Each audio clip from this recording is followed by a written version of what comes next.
Hi, so what's your name? My name is Kelsey Hazard. And how are you today? I'm doing great, Preston. How are you? Good. So, are you getting a citizenship? I am not. My husband is. I am Mhm. actually considered his sponsor. And how did he get a citizenship? And why are you doing it for your husband? Perfect question. So my husband's from Canada, Toronto area, and he came down here because of the type of degree he has. They offer it in Canada, but they don't offer it in the United States. So he has a fire engineer degree. Mm-hmm. And so he came down here originally, he was on something that's called a TN visa. And so every 3 years he would have to redo his visa. And then when we started dating and we got married, we said, hey, let's stop the 3 years thing and let's get the green card, because that becomes every 10 years. But into the green card, if you already have it for 3 years, you can apply to get the citizenship. So we are in the process of, he has his green card and we have applied for citizenship, and he just has to take his test and go have his interview. How long has the process been for you? You know what? The process of getting the green card was actually pretty it was tasking, only because it was during COVID, and so things went really at a different pace during COVID. But with the citizenship stuff, we actually are using a lawyer. So we're paying a lawyer to fill out all the paperwork and make sure it's all correct, because the last thing you want is to not fill it out correctly and then have to start over. Yeah. So we've probably been doing it for, like, I'd say, working with a lawyer for like the last year. So, what are some qualifications your husband had to become a U.S. citizen? That's a great question. So, in one, he had to prove that, like, he's in good standing with the United States. So, like, if he had been arrested or had, like, open charges or something, that's something that they could say, hey, no, we're not offering that to you. Also, he had to make sure that he had his green card for so long, to show that when he was here, he was a respectful and good citizen as well. And then another thing he had to do was make sure that, like, he had his education has a lot of the reason what got him here. So making sure to follow up and get all the right paperwork on that side. On my side, though, we had to make sure to have, like, our marriage license, and we had to get a real copy of it. Couldn't be like I went to the copy machine and just copied my license. It had to be, like, mailed in from the state of Hawaii. And then I also had to, like, have my paperwork done on my side. You really needed a marriage certificate, right? Yeah, because you have to show off that you really got married, that it's not like a fake marriage. Like, I didn't want to just make Mr. Hazard, like, a citizen and then, like, divorce him so he could just, like, live in the United States. So, like, because there's different types of citizenship too, and different ways to get it. So, like, some people go through their jobs and their job will sponsor them. Some people will get sponsored because of amnesty, like they need to come here for safe harbor. I'm sponsoring him as his significant other. So, like, I also had to make sure that, like, I had all my ducks in a row. And is from Canada to the U.S. different from, like, any other country?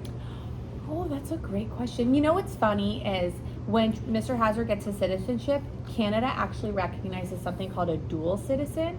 So Canada will let Troy still be a citizen in Canada and keep his passport in Canada, and a citizen in the United States and keep his passport in the United States. But the United States actually expects Troy to turn over his Canadian passport, which legally he doesn't have to.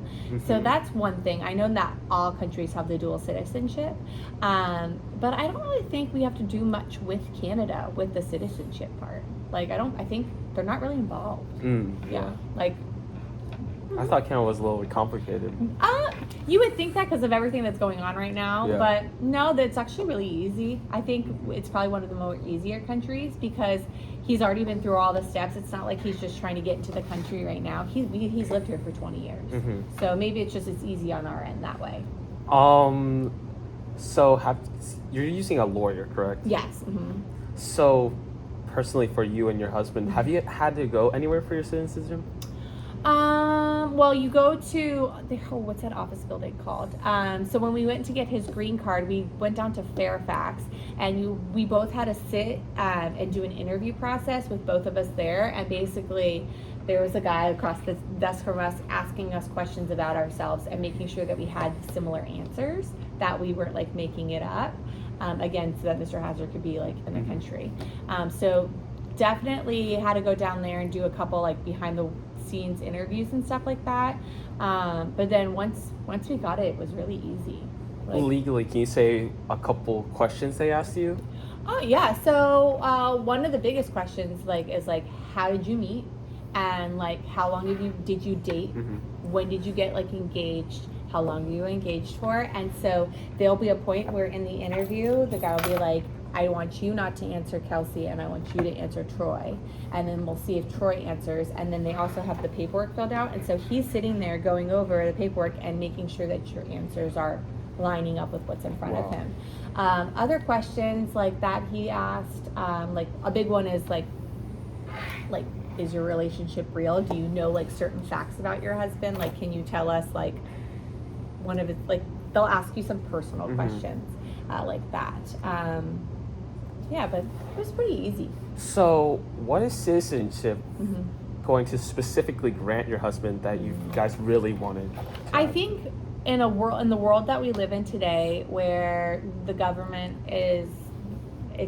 who's in office can make a very big decision for a family. I just feel like it's a good move on our part to make sure that we can stay here, because like Mr. Hazard's in Canada right now, and like if something happened while he was up there and I was down here, they could just close the borders, right? Really? And he would get stuck up there because technically he's not an American citizen. Yeah. And so that would really throw us for a loop. An interesting story to backtrack a little bit.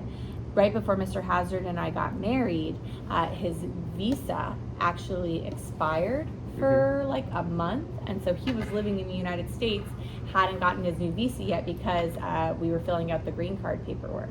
And so once we actually got all the green card paperwork filled out, he was fine after that. But that there was a little part where he was actually living here, and we were really nervous that like if we left the country, he wouldn't be able to get back in.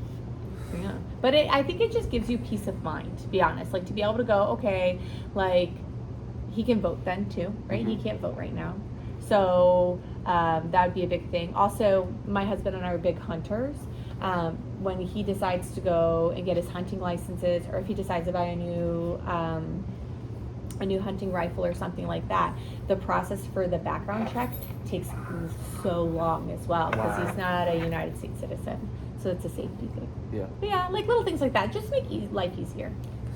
So, how hard has it been for you? And I'm gonna ask two questions. Okay. How hard has it been for you and your husband? And do you think it's fair now? Good question. I'm gonna say that Mr. Hazard and I had a very easy go of it. We didn't really we didn't have any issues, and because we used a lawyer, I think that really did kind of take away a lot of the second guessing, because the lawyer was an immigration lawyer, so it became very much like not an citizenship lawyer, all that nationality lawyer. It became very cut and dry. It's like do this, and then we send it back in, and he was like, okay, you did it all, or he's like, oh no, you didn't do that. So in that frame of mind, it was very easy. Like we didn't really have to jump through a lot of hoops. But I don't remember the second half of your question. Do you think it's fair for? Oh, fair. I would say it's very fair. And the reason I say it is if you follow the right steps to become the citizen the way you should, it's fair in that everybody follows the same protocol. Yeah.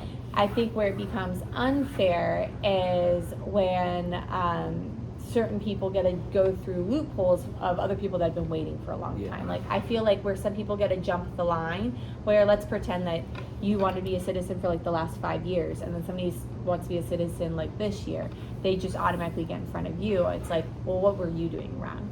So I feel like making sure that everybody has a fair chance at that, and as long as you follow the law and the way it should be, I think that's good. Now I also do believe that some people come to the United States for safe harbor. Yeah. But there's also a way to make sure that you register that you are here for safe harbor and you get help. So I'm a teacher, so I'm all about following the rules. Okay. And one word. What would you describe? That's actually 2 words. Okay. What would you describe first?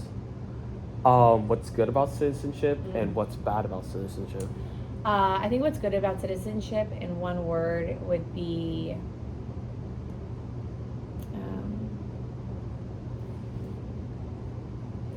take your time. Don't worry. I want to say ease of mind, but that's not enough. That's not one word. I would just say, kind of gives you like peace inside, because it feels like once Mr. Hazard gets all of this, like we can't be surprised if something were to happen and the law would change or something with the green card. I feel like that makes us just feel more comfortable. There's a good word. It makes us feel more comfortable with it. One word that I would say is difficult or makes it kind of harder. Time. I'm gonna say time. Like sometimes this process just takes so much longer than I feel like it needs to be. It feels like there, like some parts should go much faster, and it's just like it's like a waiting game, and you're just like, this is taking a really long time. So you have to be able to have the time to do it, because like let's say you're on a time schedule and you either have to get your citizenship or something happens, right? Like that could really mess with people and families. So our current president, Donald J. Trump, what do you think about his laws towards green cards and immigration, and his organization as well? And has he personally affected you? And what would you say? I'm from the side of, I believe that you should lawfully enter a country, and you should go through the right order in order to become a citizen. Just like if I decided to move to Canada, I'm not gonna sneak over during the summer when we live there and then just stay there. Like, could I get away with it? Probably I could, and I'd be okay. But like, I would always have that little guy in the back of my head, or the little demons, like, oh, I could get caught and this could really mess up my life. So I do side with Donald J. Trump in that, like, you should follow the right way to become a citizen, and as long as you do that, then you should be rewarded with the citizenship. And as long as you do follow what you're supposed to be doing, and you are a good upstanding person that has, either if you have made mistakes, you've paid your dues, or if you're just a good person, like, you should be allowed to come into the country and join a country. And I love the fact that the United States does have those open borders like that, if we decide that you want to come and be a United States citizen, that you can do that. And just like any country, anybody would want you to follow the right rules with that. Now, with everything that's going on in the world, with Trump and the borders and all that sort of stuff, I would say, like, I'm not the best person that has all of that information. I follow politics a little bit, but I wouldn't say that I am like gung-ho know everything about it. I would say he's doing what he said he was going to do when he was running for president. He said he was going to do that, and so you got to give the guy credit. He said what he's going to do, and he's doing it. And he's also the guy that's making the tough decisions, right? He's trying to keep our country safe. He's trying to make good choices for us. Some people don't agree with it. You know what? That's why presidents run for 4 years, and the next president can come in and can change it. So I think that what's going on right now, it's not the best for some people, but for the people that made the right choices and did it the right way, I feel like it makes people happy with that. Because I mean, think about the person that gets in here and doesn't have citizenship, or doesn't have a green card, or doesn't have a visa, and they're here using all of the same things that our taxes pay for, but they're not paying taxes. How's that fair? Has he affected you at all? No, honestly, Mr. Hazard and I, we don't have children, so we don't have to worry too much about any of the stuff that's going on in schools or anything like that. I work in the school system and I like it. Mr. Hazard and I are very happy with our lives. We both work really hard. We are very, very honored to live in an amazing country like America. So no, he hasn't really affected us in a negative way. So what would you say, as in America, why you chose this country with your husband, besides being just born here and raised here? Well, I'm born here, obviously. My dad was in the military, so I grew up in a military family. We were in the Army. He was in the Army, so I'm very patriotic in that sense. My dad, all of my grandfathers fought in wars for America. That's great. Right? So, like, having the veterans, it makes you kind of, like, have that pride. So I'm very, very honored to be an American, and very honored to have the ability to live here. And Mr. Hazard and I chose this place to live because it was the best and it suited us for what we wanted. And maybe years down the line, we might live in Canada. I don't know. So yeah. And guys, have you reached the oath of allegiance yet, or? Oath of allegiance? What do you mean by I think that? it's the. The end? Nope. So we haven't gotten there yet. So that's like the last step. That's like the last, like, hey, I got it, and you can say you're a citizen. I'm rooting for you guys. Thank you. And that'll be the last question. Thank you so much. Preston, you crushed